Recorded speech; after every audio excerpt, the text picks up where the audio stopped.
नहीं, आप ये बोलिए क्या गलत तरीका है? मैं बोलने नहीं दूंगा। नहीं, ये सारी शुरुआत आपने की है। आप बोल नहीं पाओगे तो मैं भी साथ कर सकती हूँ। नहीं, आप गलत चीजें क्यों बोल रहे हो कि निकाह गलत हो रहा है? निकाह अलग है, शादी का रजिस्ट्रेशन अलग है। शादी सब अपने रीति रिवाज के हिसाब से करते हैं। पूछिए ना महिलाओं से, महिलाओं की बात भी यही करेंगे, पुरुषों की भी बात यही करेंगे, इमाम की भी बात यही करेंगे। हेमंत बिस्व शर्मा अभी एक बिल भी लेकर आए, आपको मालूम होगा। अच्छा, उसमें उन्होंने ये भी कहा कि काजी के पास रजिस्टर होने के बजाय ये अब जो निकाह होंगे वो रजिस्ट्रार के पास रजिस्टर होंगे। हाँ, तो क्या बुराई है? नहीं, अब उसको लेकर वहां यह भी कहा गया कि हमेशा एक वर्ग विशेष को टारगेट कर भारतीय जनता पार्टी की सरकारें चलती हैं। नहीं, मुझे लगता है कि ऐसा नहीं है। अगर कोई कानूनन कोई चीज सही तरीके से की जा रही है तो उसमें कोई एतराज क्या है उसमें? तो आपको भारतीय जनता पार्टी की सरकार की तरफ से किए जाने वाले काम, उनकी तरफ से लाए जाने वाले जो बिल हैं, जो संशोधन हैं कानूनों के, वो सब सही लगते हैं? नहीं, अभी यकीनन देखिए क्या है कि इमाम साहब अभी तक निकाह सही नहीं हो रहे हैं मुसलमानों में। नहीं, मतलब ये रजिस्टर होने की बात हो रही है, निकाह की बात अभी तक निकाह सही नहीं हो रहे हैं क्या? नहीं, निकाह की बात रजिस्टर होने की हो रही है। अभी तक निकाह अगर जो रजिस्टर अभी काजी के पास है, लेकिन अगर सही हो रहे हैं नहीं हो रहे हैं, यकीनन सब सही हो रहे हैं, तो फिर रजिस्ट्रेशन का क्या मतलब? रजिस्ट्रेशन क्यों नहीं होना चाहिए? मतलब नहीं, क्यों नहीं होना चाहिए? मतलब बता दीजिए। नहीं, मतलब मैं आपसे पूछ रहा हूँ क्यों नहीं होना चाहिए? क्या मतलब है उसका? क्या क्यों नहीं होना चाहिए? मतलब सुनिए, मैं बताता हूँ। नहीं, होना क्यों नहीं चाहिए भैया? मत बोला करो यार। पहले देखिए, चाहती कि उनकी शादी मतलब रजिस्टर्ड ना हो शादी। मुझे बोलने नहीं, आप ये बोलिए क्या गलत तरीका है? फिर मैं बोलने नहीं दूंगा।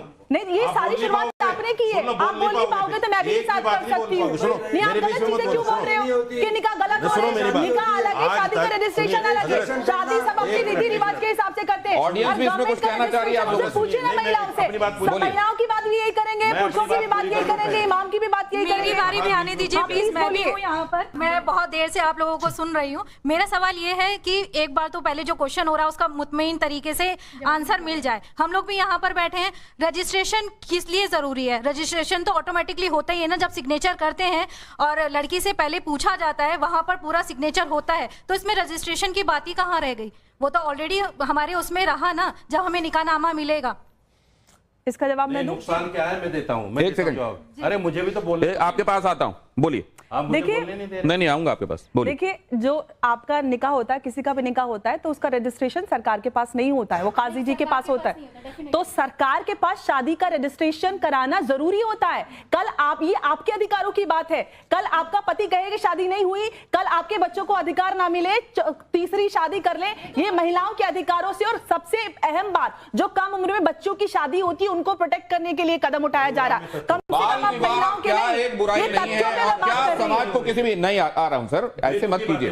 इधर एक सेकंड, एक और दूसरा सवाल प्लीज, जल्दी से हाईजैक मत कीजिए प्लीज, एक सेकंड बोलिए। सर, जब आप लोगों को न्याय चाहिए होता है तब आप इस संविधान के पास भागते हैं। जब ये संविधान कहता है कि यही शादी रजिस्टर होनी चाहिए, क्यों आप उस संविधान के हिसाब से शादी को रजिस्टर नहीं करना? एक संविधान कहाँ गलत है सर? साजिद रशीद, बेटा इधर सुनो, बेटा इधर सुनो। सरकार का प्रोपेगेंडा। आप कौन सी क्लास में पढ़ रही हैं? कॉन्स्टिट्यूशन का सर मैं पीजी कर रही हूँ। पीजी कर रही हैं? हाँ जी। अभी आपकी बहुत कम उम्र है, हम बहुत दुनिया में घूम रहे हैं। नहीं, उनका सवाल सीधा है। मैं जवाब पे ही आ रहा हूँ। उम्र नहीं होता सर, मैं जवाब पे ही आ रहा हूँ। कॉन्स्टिट्यूशन जो बात कहता है, सुनिए, जवाब पे ही आ रहा हूँ, जवाब पे ही आ रहा हूँ। कॉन्स्टिट्यूशन सुनिए सर प्लीज सर, अरे मैं बता रहा हूँ ना, सुन तो लीजिए। एक क्वेश्चन सुन लीजिए, मेरा सीधा सा सवाल है। मेरा सवाल है कि रजिस्ट्रेशन के, आप बोल रहे रजिस्ट्रेशन नहीं होना चाहिए, उसमें क्या ऐसा नुकसान हो रहा है जो आपकी? मैं बता रहा हूँ, देखिए नुकसान नहीं, केवल एक दर्ज ही तो हो रहा है ना। अच्छा मैं सुन तो लीजिए, सवाल हो गया आपका, सुनिए मैं बता रहा हूँ। देखिए अभी CNRC पर बात आई, मैं लेके चल रहा हूँ उसी को। 28 लोगों को अभी जेल में डाला है 5 दिन पहले। किसी की माँ है उसमें, किसी का बाप है, किसी का भाई है। एक घर में जब 5 लोग हैं तो 2 आदमी विदेशी कैसे हो सकते हैं? ये होता है गलत काम। रजिस्ट्रेशन के नाम पर भी जो गलत काम होगा, यहां 60% इनलिटरेसी है इस देश के अंदर, 60%।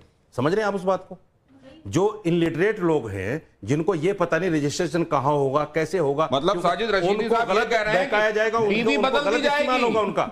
उनका आप गलत कह रहे हैं इस्तेमाल कि होगा। निकाह रजिस्टर हो संविधान गया, पे कौन चल रहा बाद में है? हो सकता है बीवी बदल जाए, आप ये कह रहे हैं? सर मेरे ये बीवी सवाल किसी की बदली जाती है। तो फिर आप ये बात ही कह रहे हैं?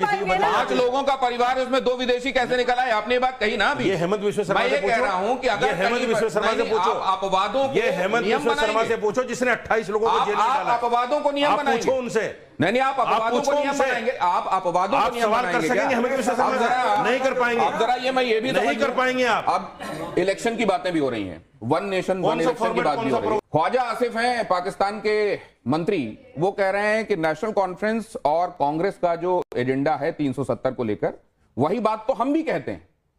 इसको आप कैसे देखते हैं? देखिए, 1 नेशन 1 इलेक्शन की जहाँ तक बात है, तो ये तो देश हित में है और एक अच्छी बात है। हम इसका समर्थन करते हैं और होना भी चाहिए, और सब एकजुट हैं और तमाम साथ। जहाँ तक 370 की बात है, मैं आपको बताऊं कि अभी मैं जब 370 आर्टिकल से पहले जब मैं कश्मीर गया था, वहाँ के हालात और अभी जब आर्टिकल 370 हटने के बाद के जो हालात, ज़मीन आसमान का फ़र्क है। आज जो वहाँ तरक्की मिली, वहाँ के जो लोग हैं, जो वहाँ के लोगों ने मुझे जो बताया, वहाँ के लोगों ने जो खुशहाली बताई, वहाँ कारोबार लोगों के बढ़ गए, वहाँ लोगों के कारोबार बढ़ गए, टूरिज्म बढ़ गया, वहाँ के इतना अच्छा डेवलपमेंट हो गया, तो लोग वहाँ के खुश हैं। आपके देखिए, आपके बोलने से नहीं होने, नहीं, मैं ये जानना चाह रहा हूं सर, हमारा मेरा वहाँ की आवाम उधर चलिए सर, आप मुझसे मुखातिब रहिए। क्या कांग्रेस और नेशनल कॉन्फ्रेंस जो जुबान बोल रहे हैं वो पाकिस्तान की जुबान है? मैं ये जानना चाहता हूं। बिल्कुल पाकिस्तान की जुबान है और देश विरोधी जुबान है, ये नहीं होने चाहिए। एक देखिए, जब ये देश हित अब ये में और 370 हटा देश हित में, हम उसे देश हित में मानते हैं। जो देश हित में जो फैसला होता है, उसमें सबके साथ खड़ा होना एक चाहिए। महत्वपूर्ण बात उधर से कही जा रही है जी।